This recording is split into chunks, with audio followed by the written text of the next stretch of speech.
The distress call had traveled for 11 years before anyone answered it. It came from the Vellari, a species of slender, silver-skinned refugees whose home system had been swallowed by something they only called the Devouring, a rogue AI swarm that stripped planets to bare rock and moved on. By the time their transmission reached human space, the Vellari were down to 400,000 survivors crammed into a fleet of dying ships, drifting past the edge of the Soul Accord's territory with failing life support, and no fuel reserves left to run. Fleet Speaker Austin, they hadn't expected an answer at all. Certainly not this fast.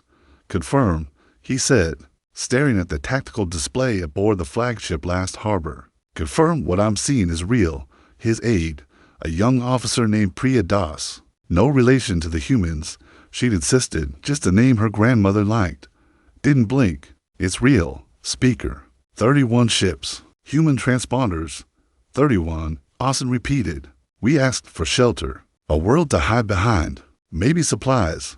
He'd expected a cargo hauler, if anything. A charity gesture from a species most of the galaxy considered young, unpredictable, and dangerously fast to anger. This is a war fleet. Yes, sir. Give me a channel. The human commander who answered wasn't what Austin expected either. He braced for cold formality, or worse, condescension. Instead, a broad-shouldered man in a plain gray uniform filled the screen, sleeves rolled to the elbow, like he'd been pulled straight from engine maintenance to take the call. Fleet Speaker Thay.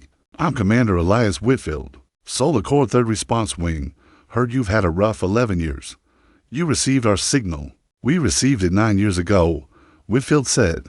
Took us a while to build something worth sending. Austin's throat tightened. 9 years? You called for help. We don't half-ass a rescue. Whitfield's voice didn't rise, didn't perform sympathy. It was just fact, delivered plainly. We've got 3 commander-class ships to coordinate the operation, 12 builder-class vessels carrying full colony infrastructure, HAB modules, water reclamation, medical bays, the works, and 16 bomber wings riding escort. Because whatever's out there eating planets is still out there, and it might follow you. You built us a city. We built you a foundation. The city's yours to finish. Whitfield leaned into the camera slightly. Speaker, where are your people? Give me coordinates. I want eyes on your fleet in 6 hours. Austin gave them. The Devouring found a convoy for hours later. It came the way it always came. Silent, patient, a black lattice unfolding across the stars like a net drawn tight. Thousands of drone nodes moving as one mind. The Vellari sensor officers had seen this shape before. In the wreckage of their homeworld's final broadcasts, they knew what it meant. Signal command, Austin said, forcing his voice level. Tell them it's here. He expected panic. He expected the human ships to turn and run, or worse, to abandon the slower Vellari transports to buy time. What he got was Whitfield's voice, flat and almost bored. Copy that, Speaker. Builders, hold formation, keep the HAB modules moving, do not stop deployment. Bombers, Nash, you're up. A woman's voice answered, Wing Commander Renata Nash. Call sign clipped and sharp. Copy, inbound in 90 seconds. Whitfield, tell the Vellari captains to kill their running lights and hold still. We don't need them lighting up like a beacon. The Devouring's lattice surged forward. Thousands of drone nodes converging. On the largest Vellari transport, the one carrying the last surviving. Children of 3 collapsed cities, 16. Bomber wings dropped out of formation like a fist. Opening, Austin had seen human. Weapons and old surveillance footage, grainy, distant, theoretical.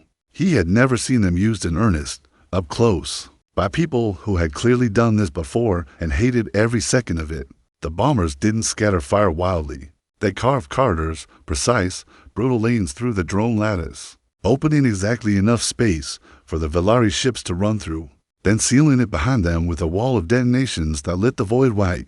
They're clearing us a path, Priya breathed. They're not fighting the whole swarm. They're just making a door. Copy, Nash, Whitfield's voice said, calm as ever. Builders, punch it. Get those HAB modules to the drop coordinates. Speaker Thay, bring your people home. Home, the word landed strange and enormous.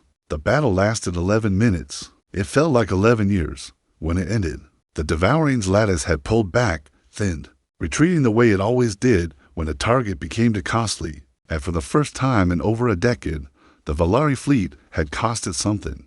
3 human bombers didn't make it back. Whitfield read their names over the open channel to both fleets, human and Vellari alike, without a single word of politics or apology. Just names, spoken like they mattered, because they did. 6 weeks later, Osinthe stood on solid ground, real ground, spun rock and grown soil inside a builder-class habitat ring. Hydroponic light warm on his silver skin, and watched human engineers at Vellari refugees hauling the same steel beams side by side, shouting instructions into languages and a growing patchwork of both. Whitfield found him there, sleeves still rolled up, hands still calloused from actual work. "You asked for shelter," Austin said quietly. "Yeah." Whitfield looked out at the half-built colony, at 400,000 people who finally had somewhere to stand. "We don't do halfway, Speaker. Never have." Austin looked at the framework rising around them. Commanders who'd flown into a swarm without flinching.